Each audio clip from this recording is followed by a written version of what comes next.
Welcome to the Niche Pursuits Podcast. Are you ready to discover some niche business ideas that actually work? Well, it's time for a motivational kick to jumpstart your next big idea. Here's your host, Spencer Hawes. Hey everyone, welcome back to the Niche Pursuits Podcast. I'm your host, Spencer Hawes from nichepursuits.com, and I'm excited to do another podcast episode with you today to talk about my Amazon business once again. We took a little bit of a break, and so we're going to dive back into it, where I'm at, what's going on, what some of my plans are, and of course I've got Perrin with me at my side to discuss that. Well, not physically at my side, but virtually he's here joining in on the podcast. So Perrin, how's it going, man? I'm pooped, man. I've been recording videos all day for something these guys will probably get wind of here pretty soon, but I'm feeling good. Good. Tired, but feeling good. That's right. Yep. We have had a lot going on in our business, things related to Longtail Pro, other projects that we're working on. And just recently, we are finally getting a chance to ramp up our Amazon FBA business a little bit. And so that is what we're going to dive into. And we're going to go into, well, why did we take a little bit of a break? It's been, I don't know, what has it been, a month and a half since we really talked about our Amazon FBA business on the podcast? Yeah, an excruciating month because we wanted to. Nobody wants to be talking about the stuff more than us, but there's nothing to report. So we'll tell you why. Yep, we certainly will. But before we do, I thought it would be interesting to do something that we haven't done on the podcast previously, and that is actually reading some of the reviews that you as the listener have given us on iTunes.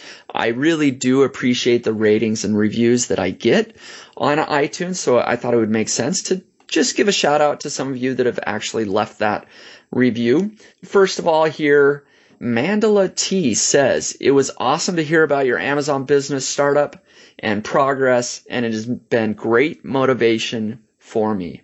With a 5-star review, says inspiring. So thank you very much, Mandela T, for that review. Another one here just says, "Honest and great podcast. Hey guys, I look forward to each episode you produce. So much good info. Thanks." And that is from Frostbite25. So Frostbite25, hopefully you're staying warm here now that it's summer. That rating warms us up. So 5-star review there as well. That was a little cheesy. I shouldn't have. Yeah, no, I like it. I like how that guy probably just made his username when he was like mad because he was cold. I know. That's right. Depressed over the winter, and that's what it came up with. All right, one more here, maybe one or two. Let's see. N10 Man. A great resource. Spencer has been sharing his successes and failures for many years. I find them refreshingly open and honest. Not many people are so generous. I listen to every podcast at least once, mostly more often just to make sure I understand completely. Thanks, Spencer. And that's another 5-star review.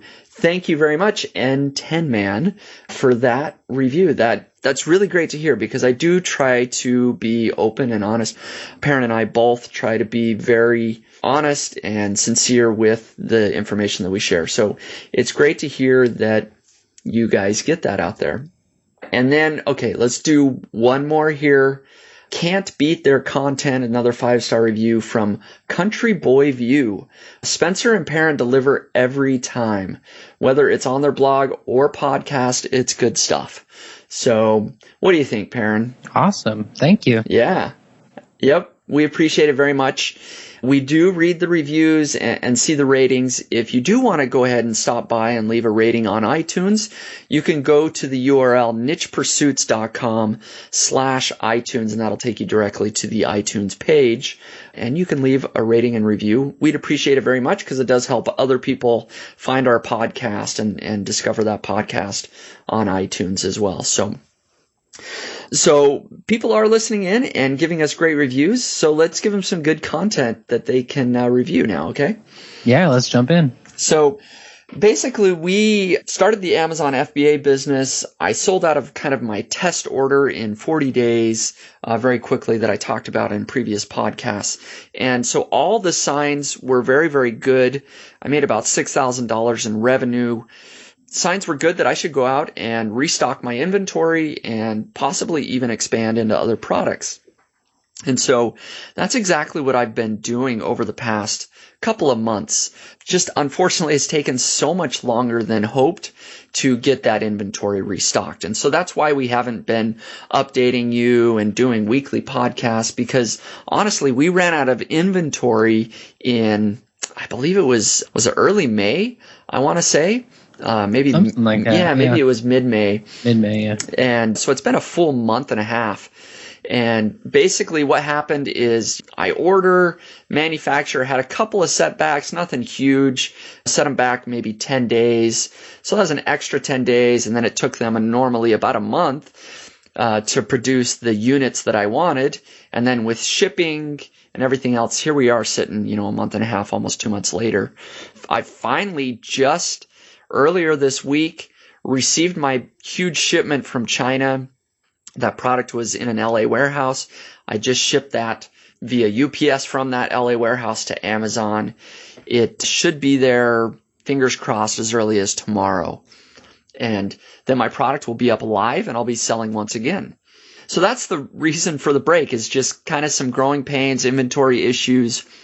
But really, I haven't personally seen that as a big deal. Yes, I don't like waiting, but I did the initial units way back when, just as a test. It worked. I proved out that concept. Now it's just taking a little bit of time to ramp up the business. But from here on out, I should have inventory on Amazon permanently where I'm selling and hopefully doing very well. Yeah, that's a pretty good problem to have. I mean, like right out of the gate to just go out of stock is not something we expected at all. And I think we probably would have been a little bit better prepared if we had, but it's definitely a good problem to have. It just took a little bit longer, and it took a little bit longer this time because we did a different shipping method. So why did we do that, and what did we choose? Correct. Yeah, good point. So originally we shipped via air, and I did that again as a test. I just wanted things on Amazon as quickly as possible to vet out this business. Does it work? And the second time around, I went shipping via ocean freight because of the cost. It's significantly cheaper. We talked about this, I believe, a little bit on a previous episode, just that the cost was so high to ship via air that really that ate into all of my profit margin. So shipping via ocean, it took a few weeks to get here, but the cost was about 25% of what it was to ship via air. So that's going to make up a huge amount of profit, that I wouldn't have otherwise. That's really the only way I'm going to be able to go, just because our products are a little bit larger. They're not tiny products that we can just put on an airplane and ship. I need one of the big old containers that go on a big old shipping freight. Yeah. It's serious shipping, serious logistics. So that's why I went to ocean freight. Takes longer, but we're going to have higher profits. So you said that took a couple of weeks. Why, or what ate up the other time in that, month and a half? Yeah, so just to actually manufacture the product, right, is 3 to 4 weeks. So that's almost a month right there. And there was, like I said, there was a little bit of a delay that the manufacturer had some minor issues, but it took about a month. And then shipping takes a couple of weeks. But then once it got to the port off of the coast, there's a whole process of going through customs, and there can often be a delay. And there was in my case. There was about a week to 10-day delay just getting, so the boat was actually sitting in the ocean at the port for about a week to 10 days, before my product could be moved off site. So that's one of those things you have to deal with as well, is just there can be some delays at the port itself before your product gets approved and you actually get a hold of it. Yeah, so let's maybe go through this timeline a little bit and how we're going to handle that, because from here on out, we don't want to be out of stock, right? Yep. We want to keep the money machine churning here. So yep. How are we going to handle this timeline? Because if it takes maybe a month on average, or 3 weeks at best, to get something from the manufacturer to the warehouse where someone can buy it off of Amazon, and we've got some stock on Amazon, but we don't know how fast it's going to sell, when are you going to pull the trigger on the next batch? I mean, how many products do you have to see move out the door before you start ordering more? Yeah, so I've certainly learned a lot that product can move quickly on Amazon, which is a good thing. I think I know, what the higher limit of daily sales probably is for this particular product. So let's say, and this isn't an exact number, but let's say it's 10 units a day, right? So I know that on the high end, or at least a good amount of sales is 10 units per day. And so if I see that happening for like a full week, I know that I probably need to restock. What's a good answer? What's a general answer that everybody can apply into their own business? I mean, they need to look at how many units they have in stock, and they need to do the math, right? They need to figure out, okay, at the high end, how quickly will I run out of inventory if I'm selling, 10 units a day or 20 units a day? And they need to multiply that out. Okay, that gives me 2 months worth of inventory. And so if it takes a month and a half to fully restock, well, you should probably be ordering in about a week. Yeah. Once you see that. So I'm going to do a similar thing because I know it's going to probably take us a week or two before I get back up to that, 10 per day threshold. But essentially as soon as I hit that, so in about a week or two, I'm probably going to order more units. Yeah. Is basically what's going on. And what makes you think that's the upper limit for that particular product? Well, okay. So upper limit is maybe a bad way to put it. It's the high end of what I believe Amazon can do naturally for me before I start putting more effort into it. So Amazon was producing me about 10 sales per day without me doing any pay-per-click advertising, without me driving any natural traffic via, blog posts and other content marketing, without me doing any pay-per-click marketing off of Amazon. So I think the upper end is much, much more, and I don't know what that is. I just know directly from Amazon naturally, probably about 10 per day is what I'm looking at. So it's a learning process, right? So I've got, a few hundred units that I have in stock. It's going to be slowly me learning and expanding the business. So the upper end hopefully is 50 units a day for this product, but it's going to take me a while to get there. And I expect that I'm going to have to, spend a few months figuring that out and learning what works. For sure. And I think that kind of reinforces the lesson that this is not really a passive business at all.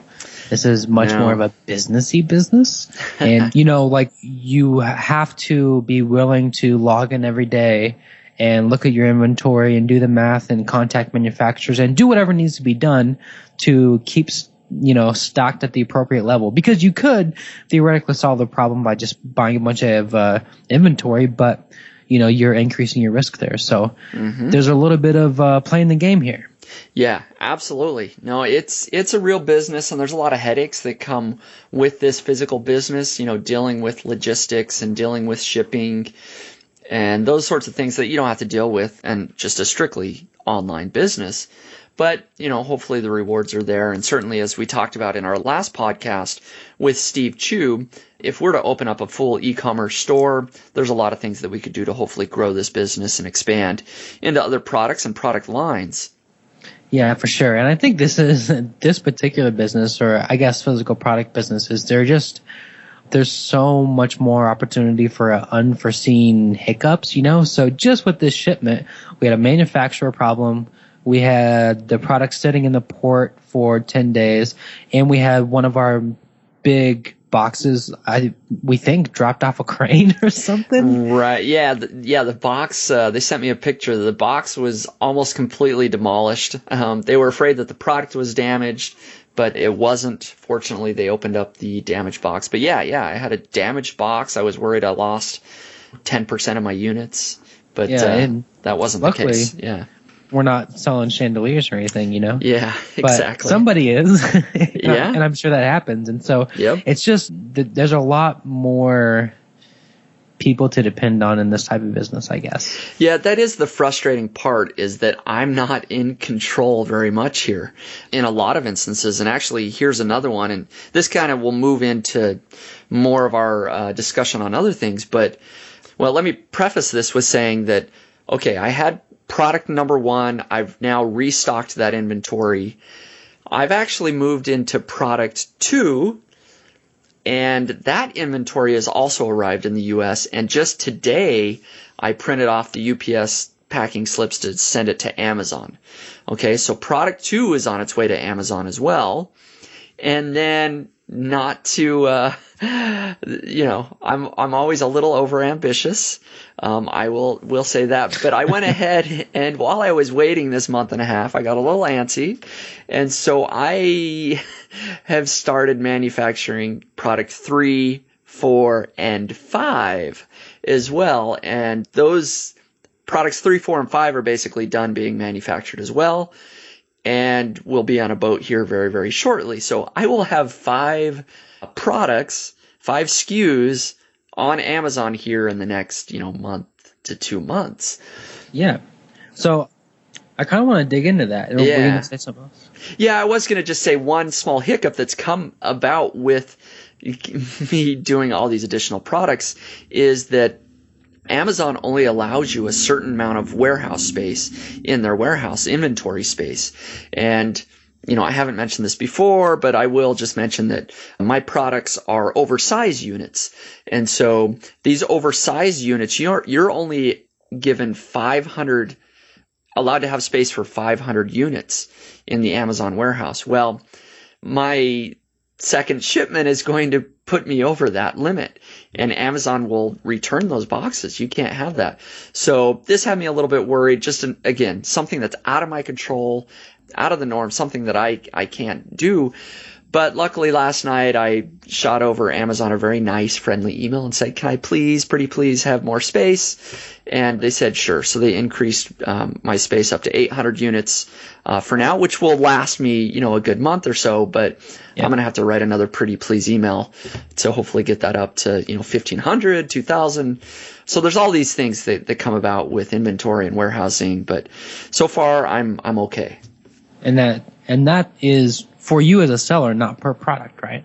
Correct. As a seller, yes, as a seller overall. So, if I want to go back and order 1,000 units of my first product that's doing very, very well, which I probably will, I could get stuck in a situation where I need to, store 500 units on an off-site warehouse that I pay for monthly, just to store somewhere with somebody else, my logistics company, and then just, 1 or 2 boxes at a time ship to Amazon until eventually they see that I'm a good seller and I'm doing well, and they will increase that. So Amazon will increase it. I'm sure there's sellers out there that have 10,000, 50,000 units of space, but I'm just not there yet. I need to show that I'm a good seller, and they'll increase that every few weeks. Totally. So let's dig into products 3, 4, and 5. Well, 2 through 5, I guess. So we have a product that we know sells well. Actually, before we dig into these other products, I kind of wanted to mention something else. So we went out of stock briefly, I think, right? But then our product came back live for just a little bit. Right. And then what happened to the rankings and the sales after that? And then how did we, or why was that encouraging, I guess? Yeah, so we went out of inventory, and then there was a couple of returns, and then a couple other units came in from Amazon, so we came back on with, not a lot, but 4 or 5 units or something, right? And so we were out of stock for, I don't remember how long. I should probably look so I can determine that. Like a week, maybe. Yeah, that sounds about right. We were out of stock for like a week. And so I had heard horror stories that, once you're out of stock, it's really tough. It's like you're starting all over from scratch to come back. But in our case, our rankings, as soon as I got that inventory back, my rankings was right back to where it was before, and I sold right out. No problem. So that is very encouraging, because now I've been on an inventory for a month and a half. I'm hoping that as soon as that product goes live, that with just a little nudge from me, maybe a couple of promotional sales or something, I'll be right back up and selling. Yeah. And if that's the case, if I start selling as quickly as I was, I'm going to go right back and order more units from my manufacturer. Yeah, for sure. So let's talk about these other products. Products 2, 3, 4, and 5. So we have a good product. We know it sells. We've gone out of stock. We put it back online and it sold right out again. How did you make the decision, or how did you choose which other products to add to your inventory? And are they in the same market, or what's the deal with them? Right. So they are in the same market, and that was the decision that we made because we wanted to build out a website along with this Amazon business. And so we wanted to keep everything in the same niche so that we could build out a full e-commerce store. And it just makes sense that, like we talked with Steve Chu, he's selling wedding handkerchiefs. So he's going to move into other very related products, other handkerchiefs, personalized handkerchiefs, ones with lace, all very similar things because that's the theme of his website and his e-commerce store. And so that's the decision that I made for the exact same reason. I wanted potentially buyers of my existing product to also be interested in my second product. I don't know if that'll be the case, but it does make a lot of sense to build out a website and a whole business under one niche, one theme. And that's also true on Amazon itself. So when you click on an Amazon seller's name, you can see all the products that they're selling. And I think it just makes sense if it then pulls up a catalog of products that are all in this similar vertical, similar niche. And so that's exactly what we did. Yeah, I imagine it seems less scammy. Like if you clicked on a seller and you saw sneakers and paintball guns and, shower heads or whatever it was, that would, to me, be kind of a red flag. Like, what is it? Unless it was a big brand that I recognized, Exactly. And so I don't know if it is confusing to people to think about, what's in the same sort of niche, but you mentioned shower heads. So let's just run with that example, right? So let's say we're just selling a standard shower head, right? And we found that it's selling really well, and I wanted to expand out. So let's say my product one is just this standard shower head. Well, product two, I decided, you know what? I'm going to create a really big shower head, right? One that's, 8 inches in diameter or whatever. And then product three, I'm going to do a massaging water shower head, right? One that vibrates or whatever. So that's kind of what I'm doing here with my product. I'm not in shower heads, but all my products are shower heads, if you will. They're all kind of the same product, but they just do different things or they're shaped differently, that sort of thing. Yeah, so why did you go so crazy with all these products? Why 5? I mean, we know one sells. Do we have any guarantee that product 2 is going to sell? Or why? There's never a guarantee. Right. There's no guarantee, but I did do research, of course, to see what other products were selling well. I think I found a niche that, I know for sure at least product 1 can do very well, right? And so I'm doing very well with that product. And so now I'm moving into product 2 that is very similar to product 1. And so I know a lot of people are buying these shower heads on Amazon, so why not variations of this shower head? And so I did a lot of research into what other products were selling well and how well were they selling. And in addition to that, just some basic research. How many reviews are these people getting? Are these very, very established brands? And no, they're not for the most part. I found several competitors that I'm pretty sure are just other people like me doing Amazon FBA as a side business. I can kind of tell from their listings and pictures and other cues. They don't have a lot of reviews. They're selling the product. So I see no reason why I can't step in and do at least as good a job as they're doing as well. So it's a little bit of risk, but I do have the encouragement that product 1 for me is already selling great.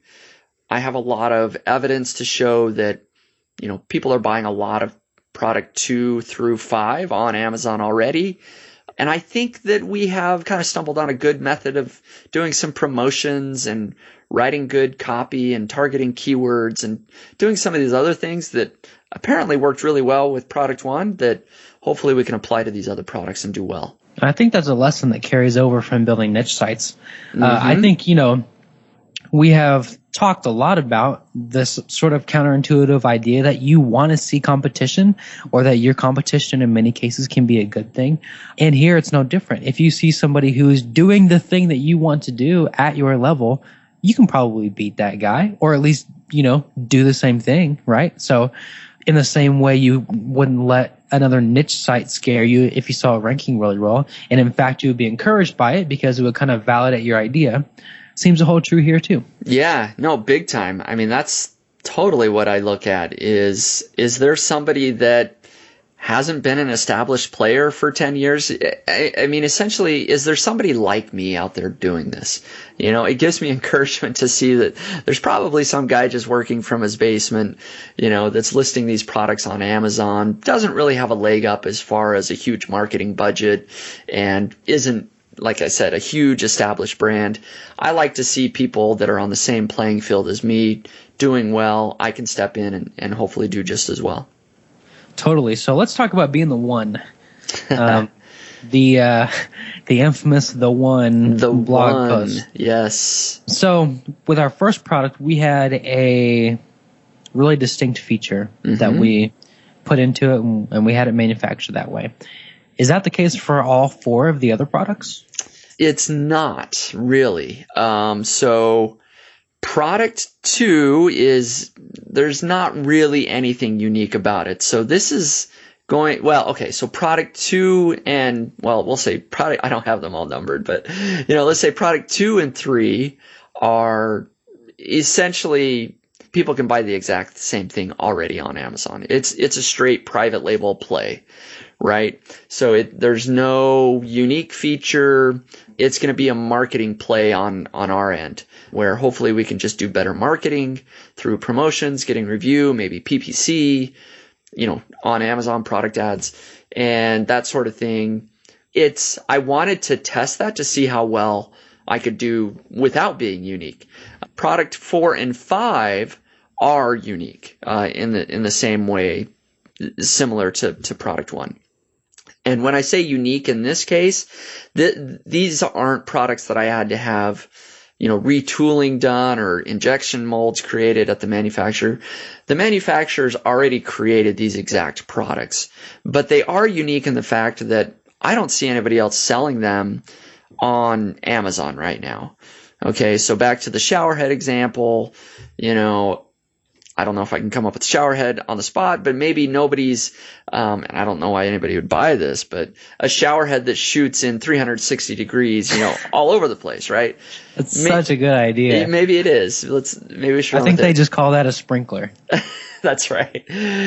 So there's a manufacturer that already does the shower head that shoots in 360 degrees, but nobody on Amazon is selling that yet. So that's kind of what I've done. Cool. And, and we're just experimenting, and, it's for our benefit and your benefit. We're going to test our own idea because we definitely got a lot of feedback, and we got people who seriously agreed with us on that. And then we got people who totally didn't understand it, and we got people who disagreed with it. So is being the one or being unique, how essential is it? Because it just knocked it out of the park for us on our first product, but maybe we can make some money just private labeling too. You never know.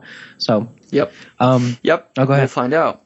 Yeah, just going to say we'll find out. I think it could go either way. I think it's a better long-term business to be more unique. Yeah, for sure. So let's talk about some of the exciting stuff. You have been doing some fun math all day. You've been looking at your costs, and then you've been looking at some of the potential earnings that you might bring in if all of this stuff sells, and kind of what your prices need to be at. So what are we looking at? Can we share any of that? Sure, we can share some of that. What do you want to dive into specifically? Well, I guess one thing that I would like to cover is just how to come up with pricing for your product. For product 1, you can do a lot of playing around to see what, or we did a lot of playing around to see what people would buy the product at. We started at, $50. And then I put it at $60 and people were still buying. I put it at $70, people were still buying. So I kind of found an upper limit threshold of what people can buy. So the more you can sell it for, the bigger your profit margin is. So product 1, I kind of know what my profit and loss potential is there. But product 2 now is a different story. It costs a little bit more to ship product 2 just because it's slightly bigger. But kind of what I did is I took all of my costs, my manufacturing costs and my shipping costs, and all my costs related to creating the product and getting it on Amazon. And then I want to multiply that by 2 because I want to have at least a 50% profit margin. So I want to figure out, okay, what does my revenue need to be to, once I subtract out all my costs, I'm left with, 50% of that. So just for math's sake, let's say it costs $5,000 to manufacture and ship everything all in, get the product to Amazon. I then also know that, let's say, and again, this isn't, what I have, but let's say I have 500 units, okay, is what I created. I also know that there's going to be about 10% of the units I'm going to give away as promotions and, giveaways, that sort of thing, okay? So that 10%, that's 50 units. So really, I'm only going to be selling 450 units at full price. And then I also threw in another 10% loss there. That might be returns, or there might be some bad product, like that box that dropped and was destroyed. There may be a few units in there that do end up getting thrown out that Amazon deems can't be shipped out. And so this is kind of a conservative. I hope that 10% isn't lost and returned, but that's another 50 units. So that's really only 400 units out of the 500 that I'm really going to be selling at full price. Okay. And so, let's double my cost. It was 5,000 and multiply that by 2. So that's $10,000 is my target revenue. I have 400 units to sell. So you can figure out, okay, well, what does my price need to be to get me there? But you also have to subtract out, and maybe this gets a little complicated over a podcast, I don't know, but you also need to subtract out what the Amazon fees are going to be, right? And so the fees are more or less just depending on what your price is.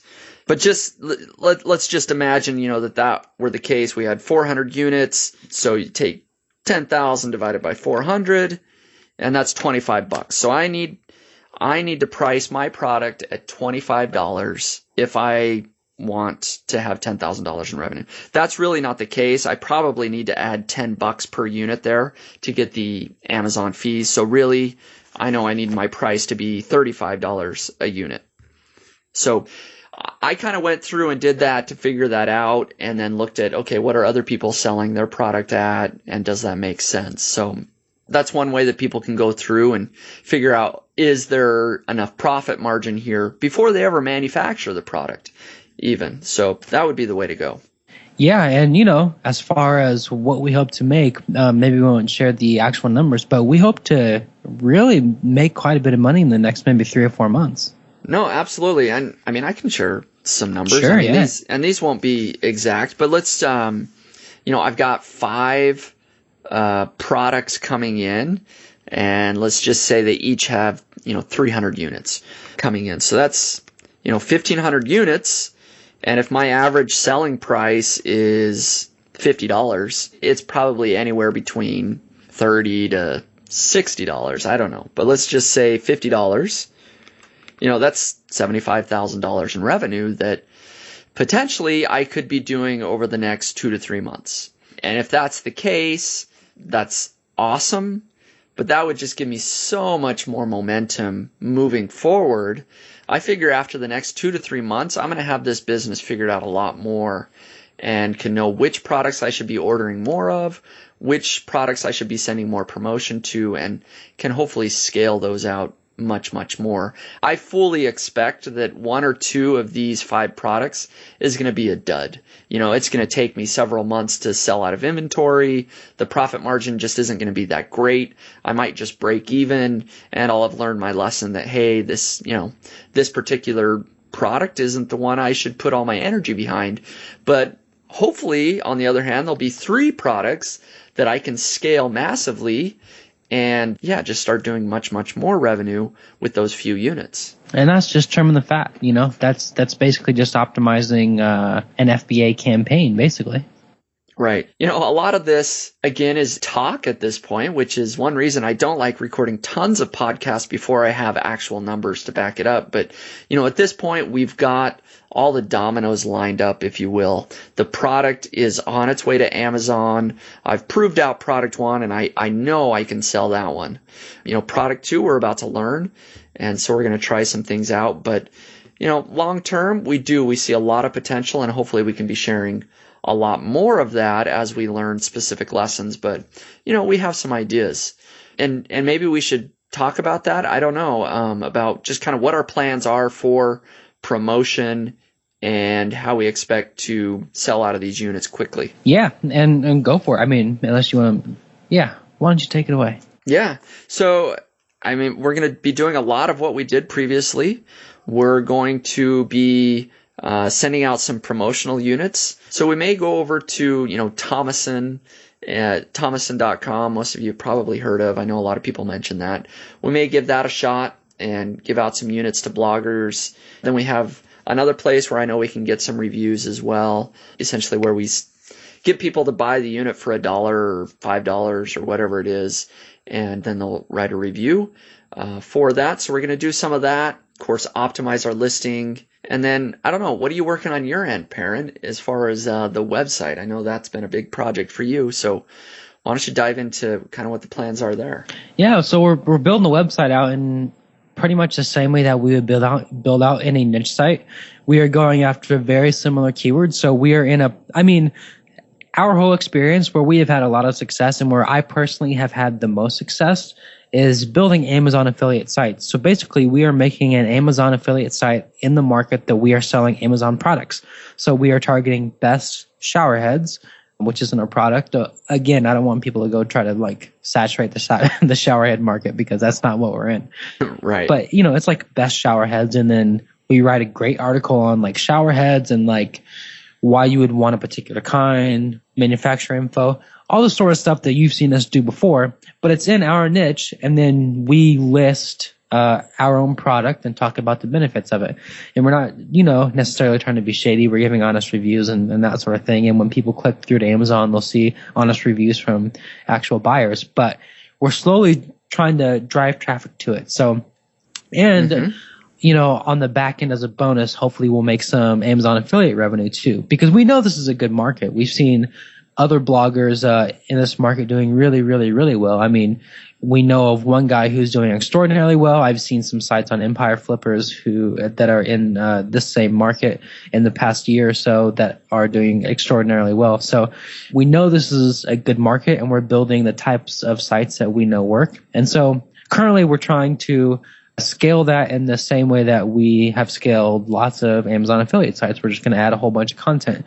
We're going to try to add maybe 40 or 50 articles this month, and we're going to do some link building. And you guys have probably seen me on other internet marketing blogs with some of the link building stuff I've been doing for my personal news site. And we're going to apply some of those here, and then maybe some new tactics that we think will work well if we are also selling our own products, and we can probably fill you in on those. But after that, because you guys know all that stuff and it might not be as fun for you, we might try to apply some of the stuff that we learned from Steve Chu, who was on the last episode of our podcast, because he is just crushing it with his own e-commerce store, and he's doing a lot of PPC and that sort of thing. And we think there's a big opportunity there, because if we can have access to our own warehouses or store our products somewhere and then point PPC at our own website and get people to our own buying pages, there's some real potential to scale in a super big way. So I think we're going to be diving into some of that here soon too. Yep, absolutely. It's a new wrinkle to our business that we haven't explored, is actually having an e-commerce store of our own. And so we're going to be trying that out. It may be down the road a little bit, but that is the eventual goal, is to do that. But yep, we're actively building out content, building out this large site that we can use to sell directly on our site or drive traffic to Amazon.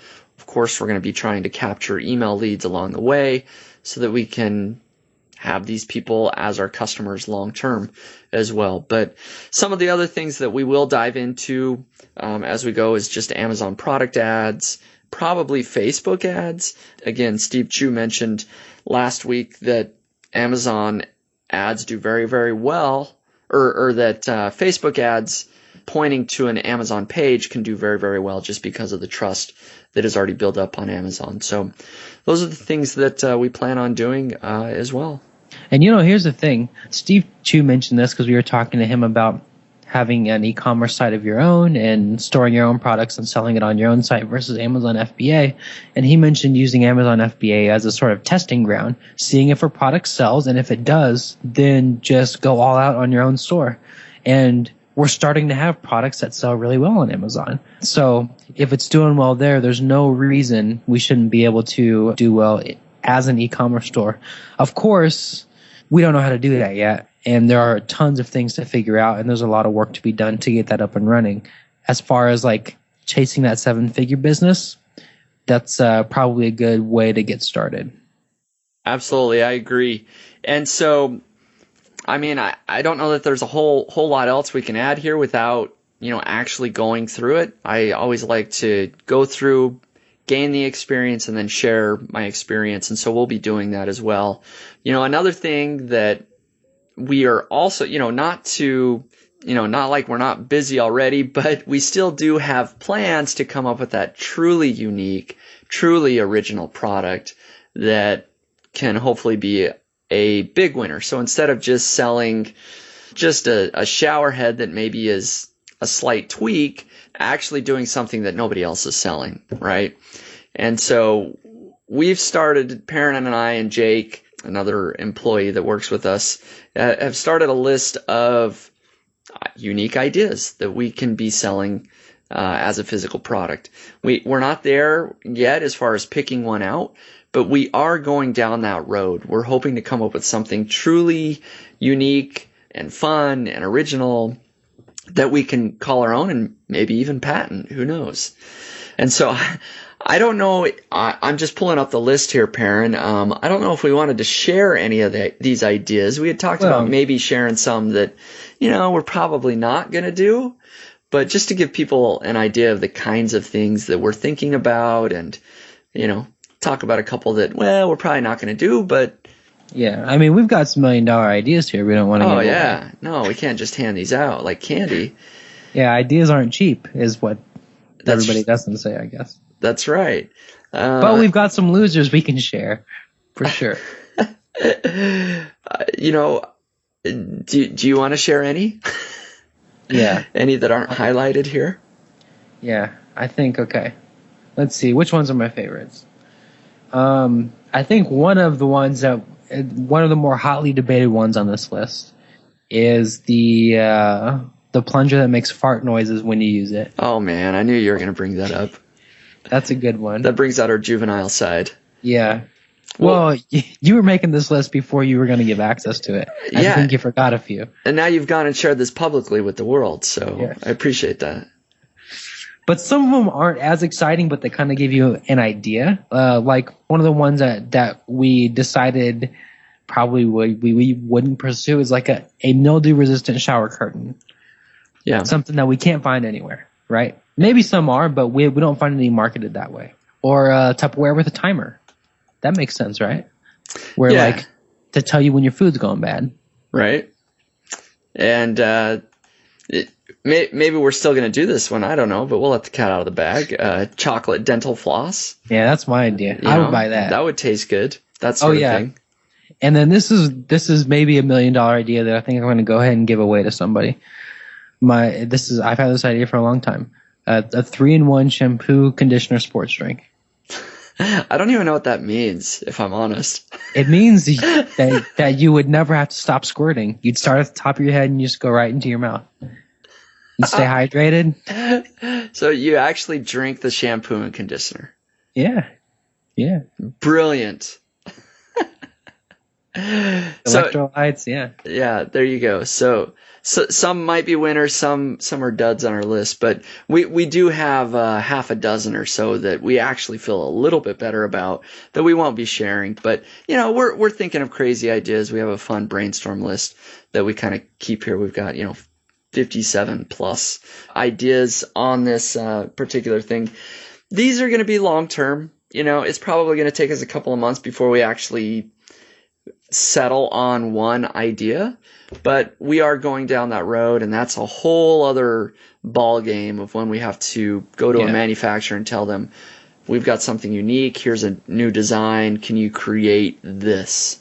Yeah. And that'll be a huge learning process as well, so we'll keep people posted as we start doing that. For sure. But a lot of fun. It's a good time to think about these physical product ideas, and a lot of them potentially could do very, very well. But right now, I do have 5 different products on their way to Amazon. I'm very excited about it, very excited about its potential. The product is finally, at Amazon, actually going live as early as tomorrow. And so there'll be lots more to share, a lot more numbers and that sort of thing in future podcasts.